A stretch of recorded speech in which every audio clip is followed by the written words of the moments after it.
नमस्कार दोस्तों, alpha officers academy के यूट्यूब चैनल पर आप सभी का स्वागत है। आज हम कर रहे हैं लॉ फॉर आरएएस मेंस। हमने देखा लेक्चर नंबर 1 और 2, ये डील करते थे कॉन्सेप्ट ऑफ लॉ से। आज हम देखेंगे lecture number 3 which deals with contemporary legal issues. इसमें हम कवर करेंगे RTI, cyber laws including IT act और फिर हम देखेंगे आईपीआर। तो चलिए स्टार्ट करते हैं आज का लेक्चर। नंबर 1 हम डील करने वाले हैं आरटीआई से, राइट टू इन्फॉर्मेशन। देखिए, it is a law of citizen empowerment. अब सिटीजन वर्ड को इतना हाईलाइट क्यों किया गया है? क्योंकि ये आपका पीवाईक्यू भी रह चुका है कि हु कैन सीक इन्फॉर्मेशन। तो इसका आंसर रहेगा सिटीजन। मतलब कि किसी भी पर्सन की अगर नेशनैलिटी इंडियन है तो वो यहाँ पे सिटीजन है और वो इन्फॉर्मेशन के लिए एम्पावर्ड है। Under this every citizen of India can demand information. कोई फर्दर बाइफर्केशन नहीं किया है, सिर्फ उन्होंने इतना ही लिखा है। अब देखिए, आरटीआई एक्ट आपका आया है 2005 में। इससे पहले ऐसा ना कोई एक्ट था, ना कोई रूल था, ना कोई मैकेनिज्म था जिसके अंदर हम इंफॉर्मेशन सीख कर सकते हैं। ये इस पर्टिकुलर सब्जेक्ट मैटर पे फर्स्ट लॉ बनाया गया है और इस आरटीआई एक्ट को एनफोर्स किया गया था 12 अक्टूबर 2005 को। इसी वजह से 12 अक्टूबर को हम इंफॉर्मेशन डे भी मनाते हैं। अब देखिए, मीनिंग ऑफ इंफॉर्मेशन, ये भी आपका पीवाईक्यू रह चुका है तो इसे भी आपको अच्छे से देखना है। All the documents and other enunciation related to public authority is called information। अगर आप इस डेफिनेशन को अच्छे से देखें तो आपको समझ में आएगा कि इन्होंने इस डेफिनेशन का नेचर वाइड रखा है। मतलब कि जरूरी नहीं आज जिसे हम इंफॉर्मेशन समझते हैं आगे वाले टाइम में भी वही रहे। इसीलिए इन्होंने इसे खुला छोड़ दिया कि इसमें सब कुछ इंक्लूडेड रहेगा।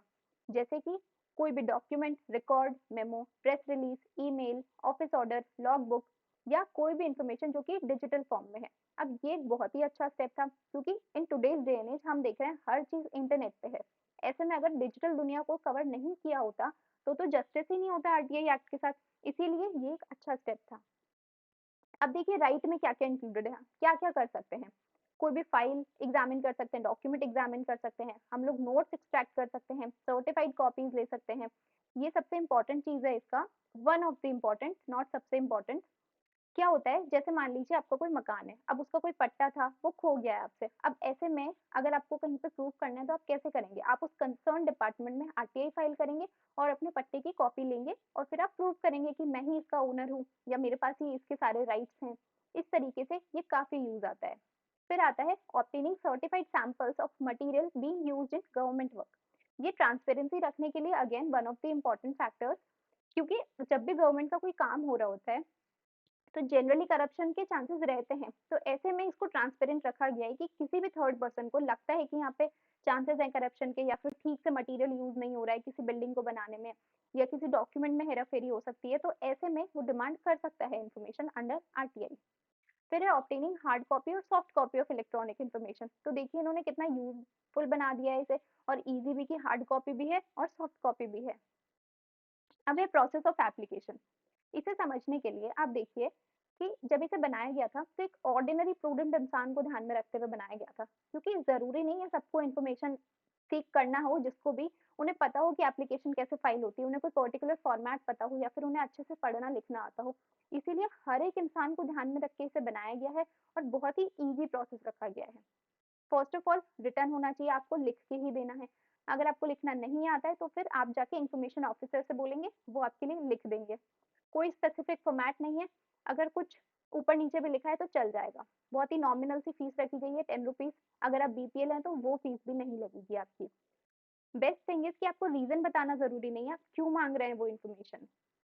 जो भी एप्लीकेंट है, मतलब कि जो इन्फॉर्मेशन मांग रहा है, जो एप्लीकेशन फाइल कर रहा है, उसको अपनी पर्सनल इन्फॉर्मेशन बताने की जरूरत भी नहीं है। और आपको लास्ट में सबमिट करना है पब्लिक इन्फॉर्मेशन ऑफिसर्स को, क्योंकि इन्हीं लोग को अपॉइंट किया गया है जो लोग की इस काम को मैनेज करते हैं। आप देखिए पब्लिक अथॉरिटी, हमने देखा था कि इंफॉर्मेशन क्या है और उसकी डेफिनेशन में इस वर्ड का जिक्र हुआ था। तो हम देखेंगे कि कौन कौन पब्लिक अथॉरिटी में आता है। Institution established under special act of parliament, मतलब पार्लियामेंट ने कुछ इंस्टीट्यूशन बनाया है, स्टेट लेजिस्लेटिव असेंबली ने कुछ बनाया है, गवर्नमेंट ने फाइनेंस किया है। अब ये फुल्ली फाइनेंस भी हो सकता है, पार्शियली फाइनेंस भी हो सकता है। इंस्टीट्यूशन स्टैब्लिश्ड अंडर कॉन्स्टिट्यूशन, मतलब कॉन्स्टिट्यूशनल बॉडी को यहाँ पे इंक्लूड कर दिया गया है। लास्ट में आता है इंस्टीट्यूशन फुल्ली और पार्शियली ओन्ड बाय गवर्नमेंट। देखिए इसका एम्बिट भी फिर से इन्होंने इंक्रीज कर दिया है कि फुल्ली ओन्ड भी होगा और पार्शियली ओन्ड भी होगा। ऐसा करते करते बहुत सारी अथॉरिटीज इसके अंदर फॉल हो जाएंगे। अब है उन्हीं पब्लिक अथॉरिटीज की ड्यूटी क्या है? सबसे पहले तो उन्हें सारी इन्फॉर्मेशन पब्लिक को खुद से ही दे देनी है वॉलंटरीली, ताकि आरटीआई फाइल करने की जरूरत ही ना हो। बट फिर भी अगर कुछ प्रोवाइड नहीं किया है तो उन्हें सारी इन्फॉर्मेशन ठीक तरह से ऑर्गेनाइज सिस्टमैटिक वे में अपने पास रखनी है, ताकि जब भी डिमांड आए इन्फॉर्मेशन की वो जल्दी से प्रोवाइड कर पाए। इसके लिए उनको एक इन्फॉर्मेशन ऑफिसर अपॉइंट करना है। मान लीजिए कोई पर्सन सेटिस्फाइड नहीं है, इसलिए तो यहाँ पे एपलेट ऑफिसर्स का भी प्रावधान रखा गया है, ताकि हम अपील में जा सकें। अब हमने एप्लीकेशन तो फाइल कर दी, अब हम देखेंगे इसे डिस्पोज ऑफ कैसे किया जाता है। तो या तो वो इन्फॉर्मेशन प्रोवाइड कर देंगे। अब मान लीजिए हमने फाइल तो किया है, सही चीज के लिए फाइल किया, पर सही डिपार्टमेंट में नहीं फाइल किया, तो जहाँ पे फाइल किया है वो ही लोग कंसर्न डिपार्टमेंट में इसे भेज देंगे, मतलब ट्रांसफर कर दी जाएगी एप्लीकेशन को। और ये हम लास्ट पॉइंट में पढ़ने वाले हैं कि इसका टाइम लिमिट होता है 5 डेज। अब देखिए, क्योंकि मुझे तो पता ही नहीं था कि मैंने गलत डिपार्टमेंट में फाइल कर दी है, इसीलिए वो लोग ही इस प्रोसेस को कंप्लीट करेंगे। और फिर मुझे मतलब कि एप्लीकेंट को बता दिया जाएगा कि हमने ऐसा ऐसा किया है, और अब आपको इन्फॉर्मेशन मिलेगी उस पर्टिकुलर डिपार्टमेंट से। फिर है कि अगर कोई सिक्योरिटी रिलेटेड है या फॉरेन गवर्नमेंट के कॉन्फिडेंस में कोई इन्फॉर्मेशन थी, ऐसी कोई इन्फॉर्मेशन हमने डिमांड कर ली है, तो वो रिजेक्ट हो जाएगी एप्लीकेशन, क्योंकि वो एक्सेप्शन में फॉल करता है। अगर उन्होंने रिजेक्ट किया है किसी भी रीजन से, तो उन्हें रिप्लाई देना पड़ेगा राइटिंग में, और उन्हें रीजन भी बताना पड़ेगा कि हमने रिजेक्ट किया तो किया क्यों। अब देखिए, अगर एप्लीकेंट सेटिस्फाइड नहीं है रिजेक्शन से भी, और अगर कोई इन्फॉर्मेशन प्रोवाइड करी है उससे भी, दोनों ही केसेस में वो अपील के लिए जा सकता है। तो ऐसे में जो इन्फॉर्मेशन ऑफिसर्स वहाँ रहेंगे वो बताएंगे कि अपील का टाइम पीरियड क्या है, कैसे अपील फाइल होगी, कौन किस ऑफिसर को हमें अपील फाइल करनी है। अब देखिए, टाइम लिमिट आ गई। ये अगेन इस एक्ट की अच्छी बात है कि इन्होंने बोल दिया है, टाइम बाउंड कर दिया है सारे ऑफिसर्स को, ताकि लोगों के साथ गलत ना हो। इन्होंने कहा है कि 30 डेज में जनरली इन्फॉर्मेशन प्रोवाइड करनी है, बट अगर वो ही किसी के लाइफ एंड डेथ का मैटर हो, किसी के लाइफ से रिलेटेड इतना इंपॉर्टेंट मैटर है, तो ऐसे में 48 आवर्स में ही इन्फॉर्मेशन दे देनी है। 30 डेज और 48 आवर्स। अब इन्फॉर्मेशन है किसी थर्ड पार्टी से रिलेटेड, मतलब कि मैंने इन्फॉर्मेशन मांगी है, किससे मांगी है, ये तो हो गई दो पार्टीज। अब ये रेलेवेंट भी हो सकते हैं और इरेलेवेंट भी हो सकते हैं। फॉर एग्जाम्पल, मैं किसी ऑफिस में काम करती हूँ, मैं हूँ एम्प्लॉय और वहां पर है एक एम्प्लॉयर।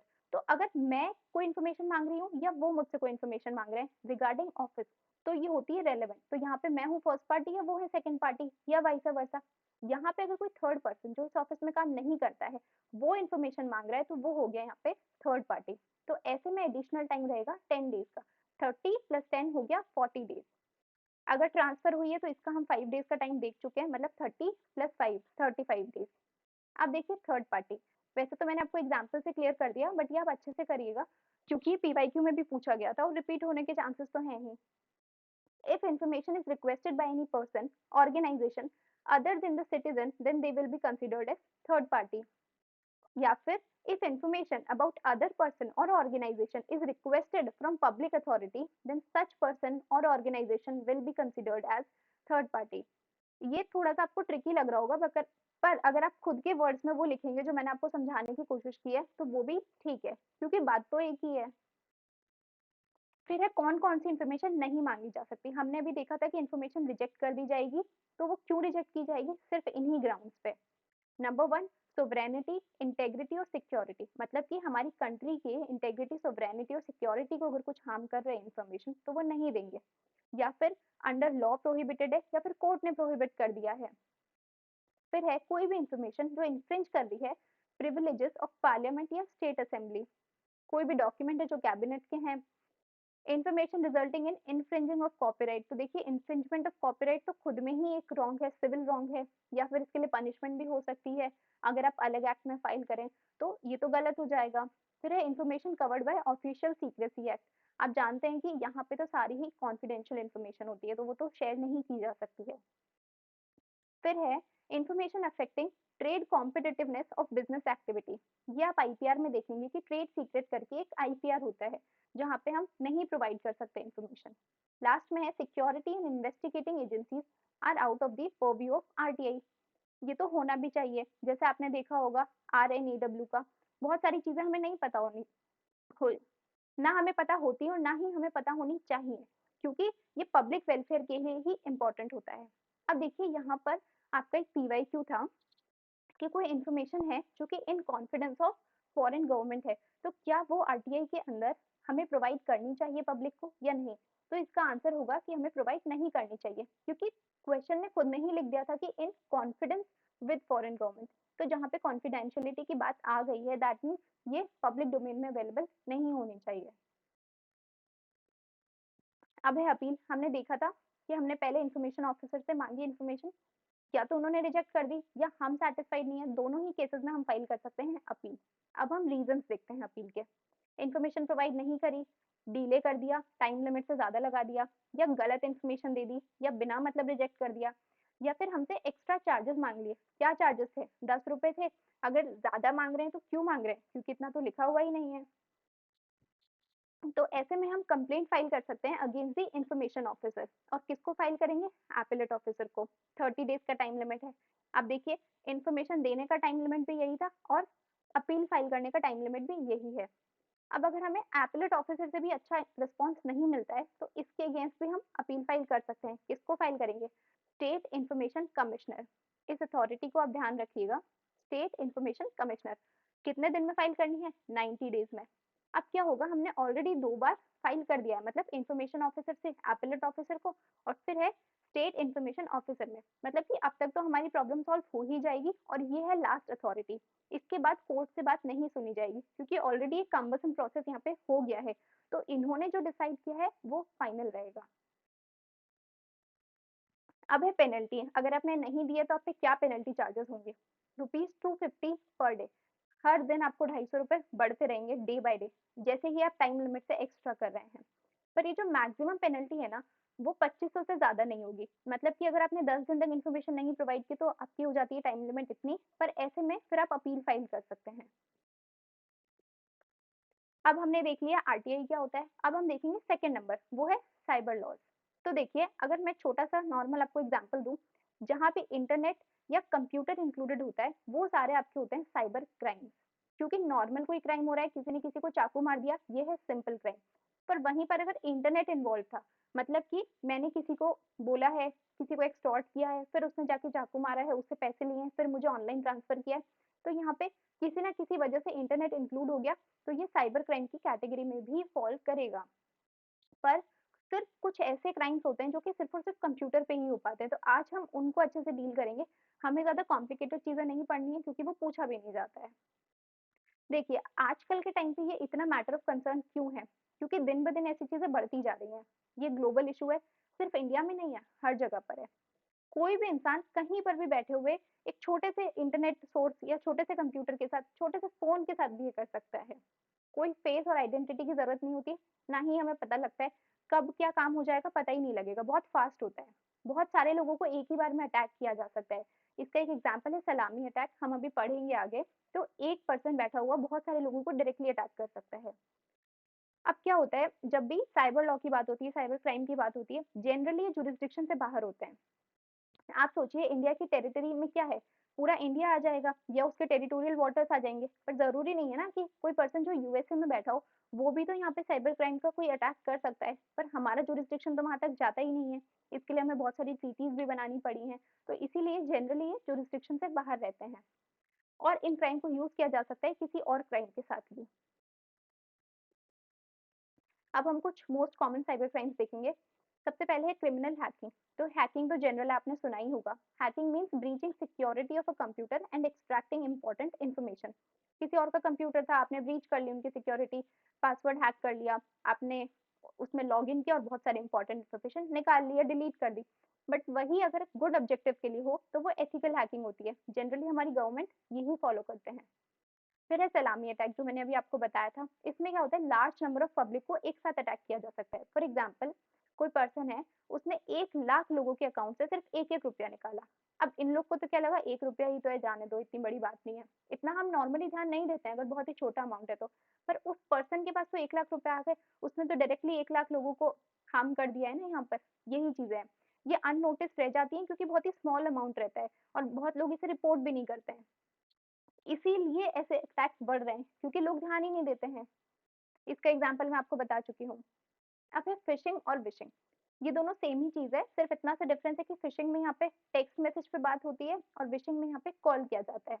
यहाँ पे जो क्राइम होगा वो आपको मैसेज करके बोलेगा या कोई लिंक भेज देगा या आपको मैसेज पे थ्रेटन करेगा कि आपको ऐसा-ऐसा करना है वरना मैं या तो बैंक अकाउंट से पैसे निकाल लूँगा या आपकी फ़ोटो कहीं वायरल कर दूँगा। जो भी एक्स-वाई-ज़ेड किसी भी टाइप का थ्रेट हो सकता है और यहाँ पे आपको कॉल किया जाता है। हो सकता है आपकी कोई इन्फॉर्मेशन वो डिमांड कर रहे हो कि आप हमें बताइए अदरवाइज़ हम ऐसा कर देंगे। हो सकता है आपको कॉल पे धमकाया जा रहा हो कि आपका फैमिली मेंबर हमारे सामने इस तरह से बहुत सारे तरह के एक्सटॉर्शन होते हैं। आपको सिर्फ़ इतना ही याद रखना है कि यहाँ पे कॉल से होता है और वहाँ पे मैसेज से होता है। बाकी एग्ज़ाम्पल्स आप खुद की मर्ज़ी से लिख सकते हो। अब है साइबर स्क्वैटिंग। इसमें क्या होता है, कोई भी क्रिमिनल है वो रजिस्टर कर लेता है डोमेन नेम। अब उसे पता है, फॉर एग्जांपल पहले हम एग्जांपल समझेंगे। कोई नई-नई कंपनी है जो कि अभी ग्रो कर रही है। अब इंडिया में वो बहुत अच्छी ग्रो कर रही है और उन्होंने डोमेन नेम ले रखा है इंडिया का, ठीक है? अब क्योंकि हमें पता है कि हर एक जो बिज़नेस है वो डे बाय डे इवॉल्व हो रहा है। मतलब ये हो सकता है थोड़े टाइम बाद इंटरनेशनली बिज़नेस करे। अब उस क्रिमिनल ने क्या किया, इनका जो डोमेन नेम था वो कॉपी कर लिया और वो इंटरनेशनल बेसिस पे रजिस्टर करा लिया। अब जब इस पर्सन को ज़रूरत पड़ेगी इंटरनेशनल बिज़नेस के लिए, तो यहाँ पे ये जो क्रिमिनल है, वो उनसे कहेगा कि आप मुझे ज़्यादा पैसे दो। जितने नॉर्मली लगते हैं, उससे ज़्यादा पैसे माँगेगा, उनके खुद के ही डोमेन नेम को वापस करने के लिए। तो आजकल ये भी बढ़ गया है। देखिए, हमने देखा है कि जैसे-जैसे सोसाइटी इवॉल्व हुई है, वैसे-वैसे क्राइम भी इवॉल्व हुआ है। तो ये उसी टाइप के क्राइम है कि जैसे ही कुछ नया हमें अच्छी चीज़ मिलती है, तो उसके साथ उसके डिसएडवांटेजेस भी आते हैं। It is one of them. In this method, a criminal registers domain name in the name of a famous organization and later sells that name to that organization on a higher price. मतलब उन्हीं का right था, still उन्हें higher price पे करना पड़ा है। फिर है बॉट नेटवर्क, ये भी काफी कॉमन है। In this method criminal attach a computer to a bot network by using grid computing. इसके अलग अलग तरीके हो सकते हैं। This network has numerous cyber criminals, काफी सारे लोग इसमें ऑलरेडी उनके कनेक्शन में होते हैं, अटैच रहते हैं उनसे, तो ये मिसयूज कर सकते हैं कंप्यूटर को या जो भी उनका सिस्टम है। अब ये हो सकता है सिंगल कंप्यूटर हो या फिर हो सकता है पूरे ऑफिस का कंप्यूटर हो, यहाँ पे सारे कनेक्टेड हो। यहाँ पर आपने पढ़ा होगा ना लैन मैन वैन, तो वैसे हो सकता है बहुत सारे कनेक्टेड सिस्टम भी हो। फिर है spoofing. Criminals steel identity of a computer and misuse it. ये तो नॉर्मल है कि उन्होंने आइडेंटिटी रिप्लेस कर दिया है। यहाँ पे रियल कल्प्रिट को पहचानना और उसे पकड़ना मुश्किल हो जाता है, क्योंकि जो रियल आइडेंटिटी थी वो तो उन्होंने छुपा दी है और जो पर्सन रियल में उस कंप्यूटर को यूज कर रहा था वो तो उसे हार्म भी नहीं कर रहा था। कोई और पर्सन आया, उसने आइडेंटिटी चेंज किया और फिर उसने सारे गलत काम किए। तो मतलब उसने अपनी रियल इन्फॉर्मेशन तो बताई ही नहीं होगी, पकड़ना मुश्किल है। अब है वायरस, ये भी कॉमन है। सबसे पहले जो सुनने में आता था साइबर क्राइम के नाम पे वो वायरस ही था। It is a software program written by a programmer. ये कोई जानबूझ के लिखता है और ये बनाए जाते हैं जानबूझ के अटैक्स करने के लिए। ये कंप्यूटर को अटैक करता है, या तो सारी इन्फॉर्मेशन डिलीट कर देता है या फिर वो सारी इन्फॉर्मेशन कॉपी करके उस क्रिमिनल को जो ये काम कर रहा है उसे दे देता है। ये पता है इसके बहुत ही अलग-अलग तरीके होते हैं। हो सकता है कोई लिंक आपको भेजा गया हो, वहाँ से वो वायरस एंटर हो जाए। आजकल तो नई-नई चीज़ें हो गई हैं कि अगर आपने व्हाट्सएप पे कॉल भी किया है किसी ने, आपने आंसर नहीं किया, सिर्फ कॉल किया है, तो भी वो इतना स्ट्रॉन्ग वायरस है कि फिर भी वो आपके फ़ोन का सारा डेटा डिलीट कर सकता है, कॉपी कर सकता है। तो ये इंटरनेट से आ सकता है, किसी भी स्टोरेज डिवाइस जैसे कि सीडी हो गया आपके लैपटॉप में या फिर पेन ड्राइव हो गया, इन सब से आ सकता है। ये किए जाते हैं रैनसम वर्क के लिए भी। अगेन इसके अलग-अलग ऑब्जेक्टिव्स हैं, ये बहुत ही लिमिटेड है यहाँ पर आप अपनी मर्ज़ी से कुछ भी एग्ज़ाम्पल दे सकते हो, आजकल तो बहुत ही कुछ हो रहा है। लास्ट में है pornography. A material not suitable according to social and cultural values of society is treated as objectionable material. कोई भी ऑब्जेक्शनेबल मटीरियल है, ये सिंपल है, इतना समझाने की ज़रूरत है नहीं, ये हम अभी देखेंगे आगे आने वाले लेक्चर्स में। पॉक्सो में भी इसका ज़िक्र किया गया है। इंडिया में इसे पनिशेबल ऑफेंस माना है, आईपीसी में भी व्हिच इज़ नाउ बीएनएस, उसमें भी इसे पनिशेबल ऑफेंस माना है और बहुत सारे अलग एक्ट हैं, जैसे कि indecent representation of women act, POCSO, तो इन सब में भी पोर्नोग्राफी को पनिशेबल बताया है। फिर है वेबसाइट डिफेसमेंट। इसमें क्या होता है, जो क्रिमिनल है वो किसी भी पर्टिकुलर वेबसाइट का एक्सेस ले लेता है, अब वो वहाँ पे चीज़ें चेंज कर देता है और इसीलिए वहाँ पे कोई, अब उसने एक्सेस लिया है, ठीक काम के लिए तो लिया नहीं है, वहाँ पे कोई भी इल्लीगल कंटेंट पोस्ट कर देगा, कोई इल्लिसिट कंटेंट पोस्ट कर देगा और फिर वो हो जाता है क्रिमिनल, मतलब उसने गलत काम कर दिया है। तो रिप्लेस किया इन्फॉर्मेशन को वेबसाइट पे जो कि जनरली नहीं था, और इसी को हम कहते हैं वेब डिफेसमेंट। फिर है साइबर डेफेमेशन। नॉर्मल डेफेमेशन अगर साइबर लॉ के थ्रू हुआ है, मतलब इंटरनेट या कंप्यूटर यूज हो गया, तो वो हो गया डेफेमेशन, साइबर डेफेमेशन। अब डिफेम करना क्या होता है, सिंपल बताऊंगी मैं आपको, ज्यादा डेप्थ में नहीं पूछा जाएगा। मैंने किसी को हार्मफुल चीजें बोल दिया है, हार्मफुल एज वो उसकी रेप्यूटेशन को हार्म कर सकती हैं, अब क्या होता है, अगर ऐसे में मैंने सच बोला है तो वो नहीं माना जाएगा। ये उसके एक्सेप्शंस होते हैं। डेफेमेशन आईपीसी बीएनएस दोनों में दिया गया है। मतलब मैंने कोई भी ऐसी चीज बोल दी जो उसकी रेप्यूटेशन को हार्म कर रही है किसी भी वजह से, तो वो डेफेमेशन में आएगी। एग्जाम्पल है ऑब्जेक्शनेबल पोस्ट अबाउट समवन। मैंने पोस्ट कर दिया या किसी भी थर्ड पर्सन के प्रेजेंस में मैंने उसे बोल दिया। अब सिर्फ एक पर्सन के सामने भी अगर डेफेमेशन हुआ है तो डेफेमेशन माना जाएगा। ये लिखकर भी हो सकता है, बोलकर भी हो सकता है। लेबल और स्लैंडर ये इसके दो पार्ट्स हैं। फिर है cyber threatening, denial of service. मतलब कि आपको कोई चीज अलाउड है, आप वो चीज कर सकते हैं, ऐसे में आपको मना किया जा रहा है कि आप वो चीज नहीं करेंगे। Unable to use services which are allowed to you, तो वो हो जाएगा साइबर थ्रेटनिंग। फिर है पायरेसी, मतलब कि कोई आर्टिकल था जो कि नॉर्मली कॉपी नहीं किया जा सकता है, बट यहाँ पे उसे कॉपी किया जा रहा है। तो कोई भी ओरिजिनल क्रिएशन है जो कि कॉपीराइट में प्रोटेक्टेड थी, क्रिएटर ने बनाई है, उसके बिना परमिशन के जब हम यूज करते हैं तो वो होता है पायरेसी। ये कॉपीराइट में भी पनिशेबल है और साइबर लॉज में भी। अब हम देखेंगे साइबर लॉज में इंफॉर्मेशन टेक्नोलॉजी एक्ट। जैसे हमने देखा था आरटीआई पहला एक्ट है इस पर्टिकुलर सब्जेक्ट मैटर पे, वैसे ही 2000 में एक पहला लॉ बनाया गया था, आईटी एक्ट। और ये काफी लेट हो गया क्योंकि कंप्यूटर्स तो बहुत पहले से ही चल रहे थे, पर इंडिया में आने में इस चीज को लेट हो गई है। काफी सारी ट्रीटीज हमने साइन की, उसके बाद हमें लगा कि इसकी जरूरत तो है, इंडिया में भी ऐसे क्राइम्स हो तो रहे हैं। तो देखिए इसका ऑब्जेक्ट क्या था, to provide legal recognition to legal documents. Second है डिजिटल सिग्नेचर पहचानना। उसके बाद अमेंडमेंट से 2009 में इलेक्ट्रॉनिक सिग्नेचर का कॉन्सेप्ट भी दे दिया गया था। क्योंकि पहले फोन थे, फिर धीरे धीरे स्मार्टफोन्स आए, कंप्यूटर्स भी इवॉल्व हो रहे थे, तो पहले तो चलता था डिजिटल सिग्नेचर। आपने देखा होगा सर्टिफिकेट पे जो डिजिटली साइन किया जाता है, जो वाटरमार्क होता है, वो सब इंक्लूडेड था। फिर धीरे धीरे हमने देखा कि सब कुछ ही कंप्यूटर पे हो रहा है, तो हमने इस टर्म को वाइड बना दिया इलेक्ट्रॉनिक सिग्नेचर, और ये अमेंडमेंट हुआ था 2009 में। फिर है to legally recognise electronic transactions. हम देखते हैं अभी फोन पे, भीम, यूपीआई, ये सारी ट्रांजैक्शंस, बहुत सारी ट्रांजैक्शन जो हम ऑनलाइन भी कर देते हैं, तो घर बैठे काम हो जाता है, हमें उसके लिए जाने की जरूरत नहीं है बैंक में। तो legally recognise documents as evidence, ये हम देखेंगे एविडेंस एक्ट में। अभी जो नया भारतीय साक्ष्य अधिनियम आया है, यहाँ पे भी डॉक्यूमेंट की डेफिनेशन को वाइडर एम्बिट दिया गया है, जो कि पहले नहीं था। Make rules related to information technology, ये तो जरूरत थी ही, इसीलिए आईटी एक्ट आया है। फिर है to define cyber crimes and provisions of punishment.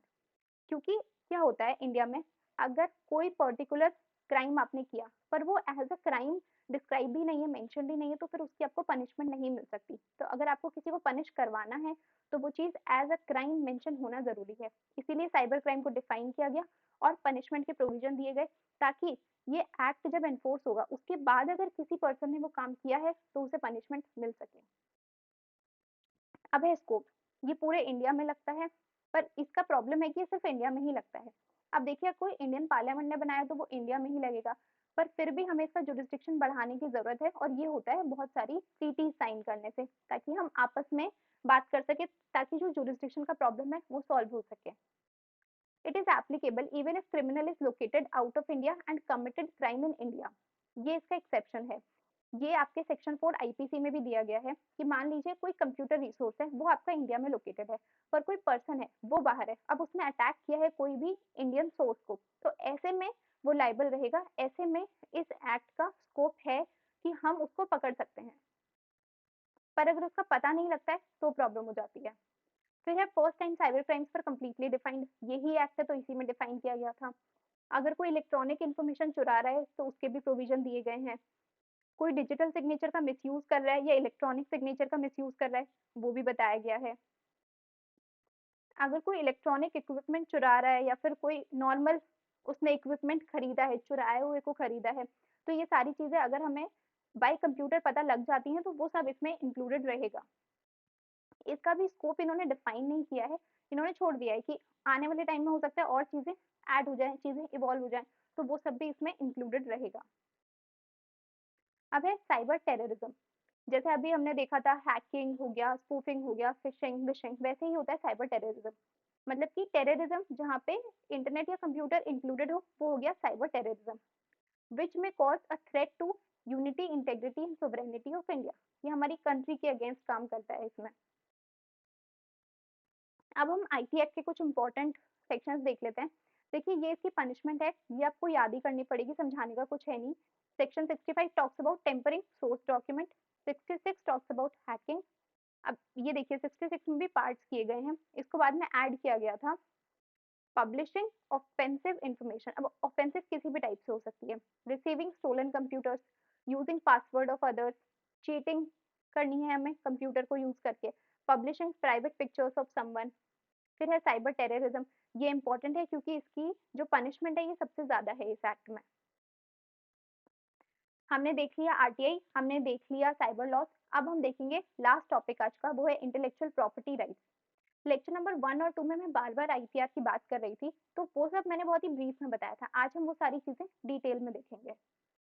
It means properties generated by human mind which have no physical existence but capable of being used for commercial purpose, जैसे कि patent, copyright, trademark, geographical indication.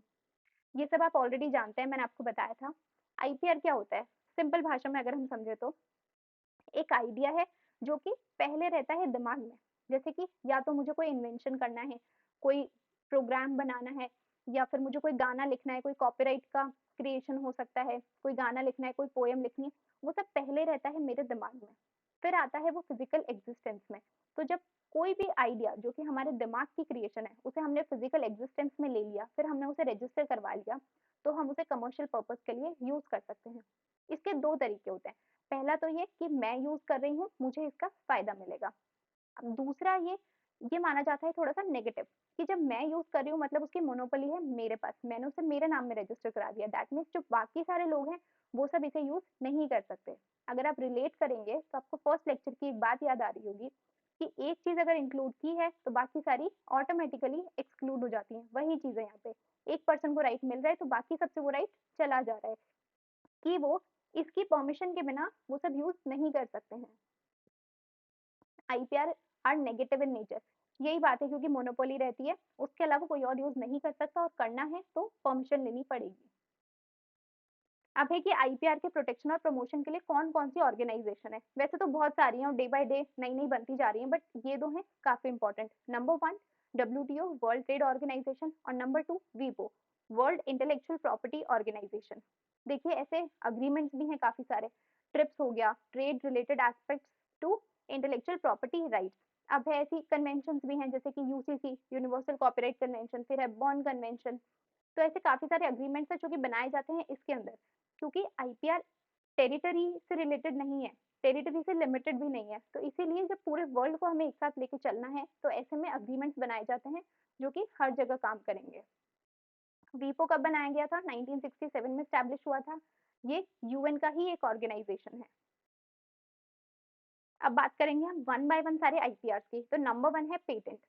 Patent पहले हम normally समझते हैं, जैसे मैंने आपको बताया था काफी सारे जूरिस्ट के बारे में हमने बात की थी लेक्चर नंबर 1 में। तो लॉ के रिगार्डिंग जो थ्योरीज देता है वो होता है जूरिस्ट, पर जब कोई साइंस के रिगार्डिंग इन्वेंशन होती हैं तो वो कौन करते हैं, साइंटिस्ट। तो ऐसे ही जब कोई साइंटिफिक इनोवेशन की जा सकती है, कोई भी ह्यूमन माइंड है उसने कुछ सोचा कि मैं ऐसा करूंगा, फॉर एग्जाम्पल अगर हम बल्ब को ही ले लें, जब बल्ब बनाया गया था तो वो पहले था आइडिया, फिर ये फिजिकल एग्जिस्टेंस में आया, तो ये है एक इनोवेशन। इस इनोवेशन को जैसे ही आप रजिस्टर करवाएंगे, कहाँ करवाएंगे, वो आएगा पेटेंट के अंदर, और रजिस्टर करवाते ही आपको मिल जाएंगे IPR under patent. It is monopolistic right, ये हम जानते हैं, ग्रांटेड टू इन्वेंटर, जिसने इन्वेंट किया है, फॉर हिज न्यू इन्वेंशन, ये साइंटिफिक इन्वेंशन के लिए ही मिलता है। Under these rights no one can commercially produce the product without permission of inventor, यही तो मोनोपोली का मतलब है। अब इंडिया में ये किससे डील होता है, पेटेंट एक्ट 1970 से।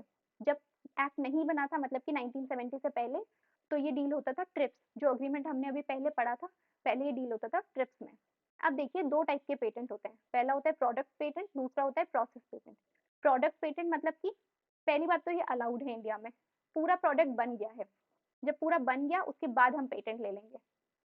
प्रोसेस पेटेंट क्या होता है, कोई चीज बन रही है, फॉर एग्जाम्पल कोको कोला कैसे बनता है, मुझे उसकी रेसिपी नहीं पता, ये एक हाइपोथेटिकल एग्जाम्पल है। अब उस रेसिपी मतलब कि जो प्रोसेस है इस पे भी पेटेंट लिया जा सकता है, पर ये चीज अभी इंडिया में अलाउड नहीं है। ये अगर हमें लेना है तो हमें बाहर जाके लेना पड़ेगा, और वो काफी सारी ट्रीटीज बनाई गई हैं इसके लिए, हमें उसके रिक्वायरमेंट्स फुलफिल करने पड़ते हैं, फिर ये मिलता है।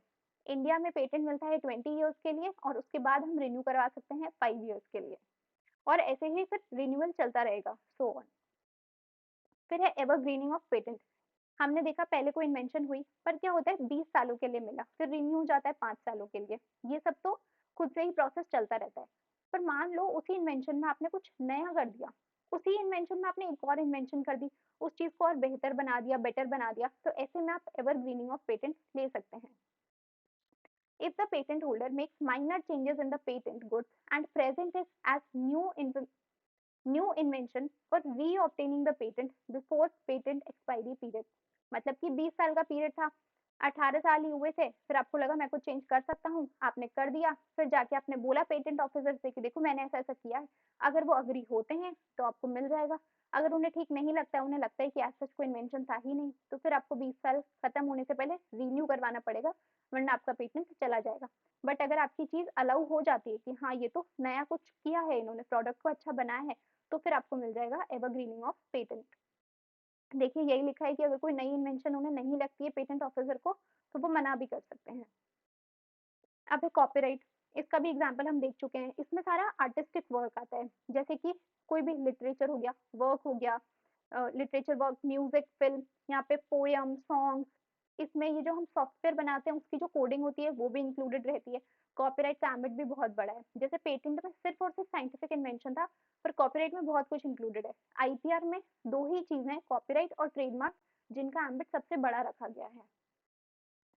Copyright is granted for entire life, और ये ऑटोमेटिक होता है, हमें फाइल भी नहीं करने की जरूरत है, अगर बस प्रूव हो जाता है कि मैंने किया है तो नॉर्मली हमें मिल जाता है। And it remains valid till 60 years after death, मतलब कि लाइफ टाइम प्लस 60 ईयर्स। ये कवर होता है कॉपीराइट एक्ट 1957 में। इसके लिए भी कुछ कन्वेंशन बनाई गई है, जैसे मैंने बताया था यूनिवर्सल कॉपीराइट कन्वेंशन, और इस एक्ट से पहले डील होता था ट्रिप्स से। अब है कॉपी लेफ्ट। कॉपीराइट मतलब मुझे राइट मिल गया, अब बाकी सबको यूज करना है तो मेरी परमिशन लेनी पड़ेगी। पर मान लो कि मैं बहुत ही दानदाता हूँ, मुझे लग रहा है कि नहीं ये तो लोगों के वेलफेयर के लिए मैंने लिखा है, लोगों के वेलफेयर के लिए कुछ बनाया है, उन सबको यूज करना चाहिए, तो ऐसे में वो होता है कॉपी लेफ्ट। मतलब कि मैं क्रिएटर हूँ, I removed copyright from my creation with the objective of maximum public welfare, तो ये बोला जाएगा कॉपी लेफ्ट। ये जनरली कोई करता नहीं है, पर ये बस कॉन्सेप्ट है।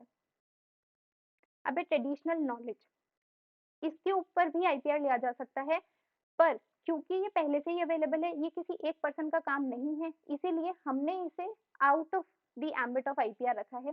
जैसे कि नीम, हमें पता है नीम का, हमें पता है हल्दी का, ये सब चीजें हमारे बुजुर्गों के टाइम से चलती आ रही है, किसी ना किसी ने तो डिस्कवर किया था, बट उनका हमें पता नहीं है। तो अब हम लोग उनकी इस क्रिएशन को, उनकी डिस्कवरी को खुद के नाम पे आईपीआर नहीं ले सकते हैं। सिर्फ और सिर्फ इसी वजह से इसको हमने out of the ambit of IPR रखा है, क्योंकि नीम और हल्दी की क्वालिटी सबको पता है। अब पता है इस पे इतने सारे केसेस हुए हैं आउट ऑफ इंडिया, क्योंकि हमें मना किया गया है ना कि ये तो हमारे बुजुर्गों की प्रॉपर्टी है, पर बाहर वालों को क्या लगा कि उन्हें तो पता ही नहीं चलेगा, हम लोग जाके इस पे आईपीआर ले लेते हैं। तो ऐसे नीम की क्वालिटीज पे, हल्दी की क्वालिटीज पे उन्होंने पेटेंट लेने की कोशिश की थी, पर फिर इंडिया वालों ने केस फाइल किया एंड लास्ट में इंडिया केस जीत गया। ऐसे में ये तो हमारा ट्रेडिशनल नॉलेज है। अब इसीलिए government prepare database of traditional knowledge of India, ताकि कोई और इसका फायदा ना उठा सके। उन लोग को पहले हमारे ऑफिशियल गैजेट्स चेक करने पड़ेंगे कि हमारे यहाँ पे ऐसा कुछ पब्लिश तो नहीं है, मतलब कोई और इसे कॉपी तो नहीं कर रहा है बाहर जाके। No one can obtain IPR on matters caused under this database. फिर है ट्रेडमार्क, इसका भी एम्बिट बहुत बड़ा है। कोई भी वर्ड हो गया, वर्ड नहीं है ये वर्ड है, symbol, image, logo etcetera which provides a unique identity to product among other products in the market। अभी का एग्जांपल लेते हैं, अल्फा ऑफिसर्स एकेडमी को कैसे पहचानते हैं आप? ये जो लोगो है इसका, अगर आपको ये रजिस्टर करवाना है, कहाँ करवाएंगे? ट्रेडमार्क में। इसी तरीके से अगर ये जो हर स्लाइड पे लिखा हुआ होता है, ये भी इसका आइडेंटिफिकेशन है, तो ये भी मैं ट्रेडमार्क में रजिस्टर करवा सकती हूँ। ये मिलता है आपको 10 इयर्स के लिए, और फिर आप वापस से रिन्यू करवा सकते हैं 10 इयर्स के लिए, एंड सो ऑन, ऐसा चलता रहेगा। किससे डील होता है? ट्रेडमार्क एक्ट 1999 से। अब है ट्रेड ड्रेस, ये ट्रेडमार्क जैसा ही होता है, पर डे बाय डे इसका भी कॉन्सेप्ट इवॉल्व हुआ है। पहले सिर्फ ट्रेडमार्क था, फिर धीरे धीरे ट्रेड ड्रेस आया। जैसे कि कोका कोला की बॉटल है, अगर आप जानते हो तो उस पर ट्रेड ड्रेस मिला हुआ है, मतलब कि ऐसी बॉटल्स और कोई नहीं बना सकता है, वो काफी यूनिक है और वो उनका आइडेंटिफिकेशन है। Outer shape and packaging of a product which provides unique identity to the product, इसीलिए इसे ट्रेड ड्रेस बोला जाता है। नाम से ही समझ में आ रहा है। ये भी ट्रेडमार्क एक्ट 1999 में इंक्लूडेड है। फिर है ट्रेड डिज़ाइन, इसे आप ट्रेड डिज़ाइन या डिज़ाइन भी बोल सकते हैं। इसमें शेप भी इंक्लूडेड होती है और आजकल तो इसमें एक और चीज़ इंक्लूडेड है, ये जो हमारे घर की डिज़ाइन्स बनती है, मतलब जो इंटीरियर्स बनता है कि यहाँ पे सीढ़ियाँ बनेंगी, यहाँ पे गैराज बनेगा, ये सब भी अगर हमने अलग टाइप से बनाया है, कुछ नया किया है, तो डिज़ाइन एक्ट में हम इसको भी कवर कर सकते हैं। फिर है इंटीग्रेटेड सर्किट, ये सब पहले नहीं था, जब ट्रिप्स आया उसके बाद में इन चीज़ों को इंक्लूड किया गया, जैसे कि इंटीग्रेटेड सर्किट, प्लांट वेराइटीज, उसके बाद में हमें समझ में आया कि ओके इन सब चीज़ों पे भी आइडिया लिया जा सकता है, वरना पहले तो ये सब इंक्लूडेड ही नहीं था। Efficiency of electronic product depends on the design of IC, ये तो जिसको भी थोड़ा बहुत भी कंप्यूटर में इंटरेस्ट है उन्हें पता होगा कि आईसी कितना इंपॉर्टेंट होता है। इसके लिए भी एक एक्ट बनाया गया है, semiconductor integrated circuit design act 2000। फिर है प्लांट वेराइटीज, इसमें क्या होता है, आपने देखा होगा कि छोटी-छोटी नर्सरीज में भी लोग ये सब करते रहते हैं कि ऐसा टेढ़ा काटते हैं, मैंने भी कहीं पढ़ा था, ऐसे टेढ़ा काटते हैं प्लांट को और फिर 2 प्लांट्स को जोड़ के रखते हैं बहुत टाइम तक। अगर वो उग जाता है तो फिर वहाँ से कुछ नया फूल होता है या फिर फूल का कलर चेंज हो जाता है। इस टाइप से लोग इन्वेंशंस करते रहते हैं। तो वैसे ही है, if a researcher develops a new plant variety then he can obtain monopoly. अगर उसे लगता है कि मैंने कुछ बहुत ही अच्छा किया है, तो वो जाएगा, जैसे पेटेंट था, जैसे पेटेंट के लिए पेटेंट ऑफिसर था, डिज़ाइन के लिए डिज़ाइन ऑफिसर्स थे, वैसे इनके लिए भी एक ट्रिब्यूनल बैठता है। वहाँ पे जाके वो बताएँगे कि मैंने ऐसा-ऐसा किया था। अगर उन ऑफिसर्स को ठीक लगता है तो वो इसके लिए मोनोपोली ले सकते हैं। ये राइट मिलता है 15 इयर्स के लिए और इसके लिए भी एक्ट बनाया गया है, plant varieties and protection of former rights act 2001। अब है जियोग्राफिकल इंडिकेटर, इसका भी एग्जाम्पल है, अगर आप में से किसी ने भी सुना हो, अगर आप लोग राजस्थान के तो आपने सुना ही होगा, बीकानेरी भुजिया, बीकानेर के रसगुल्ले, सोजत की मेहंदी, इस टाइप से बहुत सारी चीजें चलती हैं। बाहर भी ऐसे हैं जैसे कि कश्मीर की पश्मीना या लखनऊ की चिकनकारी, इस टाइप से बहुत सारी चीजें हैं जो चल रही हैं, आसाम की चाय। तो ये सब वहाँ की ज्योग्राफिकल इंडिकेशंस हैं, मतलब कि वो जो पर्टिकुलर चीज है वो वहीं की ज्योग्राफिकल कंडीशन में बन सकती है। अगर वैसी चीज आप बाहर बनाने की कोशिश करेंगे तो वो बन ही नहीं पाएगी, वो लुक नहीं आ पाएगा, वो टेस्ट नहीं आ पाएगा, इसीलिए वो उस पर्टिकुलर ज्योग्राफी पे डिपेंडेंट है। Geographical indication is a special identification granted to a product of specific geographical location. ये हमने समझ लिया कि उसी लोकेशन में वो चीज हो पाएगी। Under this, the name of geographical area can be used with the product if special quality of product depends on the climatic conditions of that area where it has been produced. अब आप try करिए, बीकानेरी भुजिया क्या कहीं और वैसी बन पाएंगी? हो सकता है वहाँ के पानी में ही वो बात हो। आसाम की चाय क्या वैसी कहीं और उग पाती है? नहीं। इसीलिए वहाँ की क्लाइमेटिक कंडीशन, वहाँ का जो लोकेलिटी है, वहाँ की जो जमीन है, वहाँ का जो हवा पानी है, वो सब चीजें इसे अफेक्ट करती हैं। इसीलिए इसको ज्योग्राफिकल इंडिकेशन नाम दिया गया है। उस जगह का नाम इसी चीज से चलता है, फेमस हो जाता है वो। ये भी 10 इयर्स के लिए मिलता है और इसके भी एक्ट का नाम है geographical indications of goods registration and protection act 1999। इससे पहले ये भी ट्रिप्स में कवर होता था। तो आज के लिए बस इतना ही, मिलते हैं नेक्स्ट लेक्चर में, तब तक पढ़ते रहिए, रिवाइज करते रहिए। Thank you.